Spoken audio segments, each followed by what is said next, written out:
Assalamualaikum warahmatullahi wabarakatuh. Kembali lagi bersama Bapak anak-anak. Untuk pertemuan kali ini, Bapak akan melanjutkan materi mengenai sistem hukum dan peradilan Indonesia, khususnya di subbab yang ketiga, yaitu menampilkan sikap yang sesuai dengan hukum. Tidak lama-lama, langsung saja ke materinya. Hukum dibuat untuk dipatuhi. Kepatuhan terhadap hukum akan menciptakan ketertiban dalam masyarakat, dan sebaliknya, ketidakpatuhan terhadap hukum akan mengakibatkan kekacauan.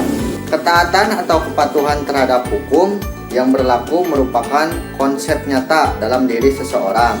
Ketaatan terhadap hukum dapat diwujudkan dengan sikap yang sesuai dengan hukum.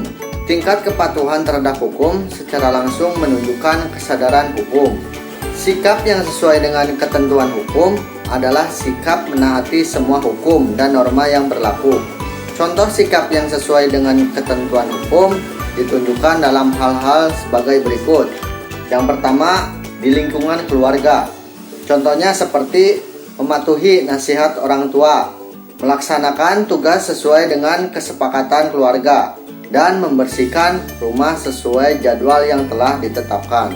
Yang selanjutnya, contoh di lingkungan sekolah. Yang pertama seperti menghormati guru, mematuhi tata tertib sekolah, mengerjakan tugas yang diberikan oleh guru, tidak menyontek saat ulangan, dan melaksanakan tugas piket.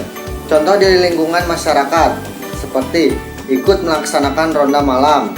Yang kedua, mengikuti kegiatan kerja bakti dan menaati peraturan adat istiadat yang berlaku di masyarakat. Di lingkungan negara seperti turut serta membela negara dan menaati hukum negara yang berlaku. Yang selanjutnya, sikap yang bertentangan dengan hukum beserta sanksinya. Perilaku yang bertentangan dengan hukum timbul karena kurangnya kesadaran hukum. Ketidakpatuhan terhadap hukum yang dapat timbul karena dua hal, yaitu pelanggaran hukum dianggap biasa dan hukum yang berlaku sudah tidak sesuai. Perilaku yang tidak sesuai dengan hukum merupakan perilaku yang pengaturannya terdapat dalam KUHP atau KUHP Perdata, antara lain sebagai berikut. Yang pertama, menyatakan permusuhan, kebencian, dan penghinaan terhadap suatu golongan rakyat di muka.